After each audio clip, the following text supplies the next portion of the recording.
My name is Chong Zhen Kang. I'm from NS1, Group 4. Every day, when we walk past the trash, we see rubbish, plastic bag, food waste.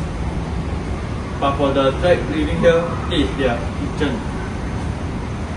This is where they are searched for food, not because they want to, but because they have not one to feed them.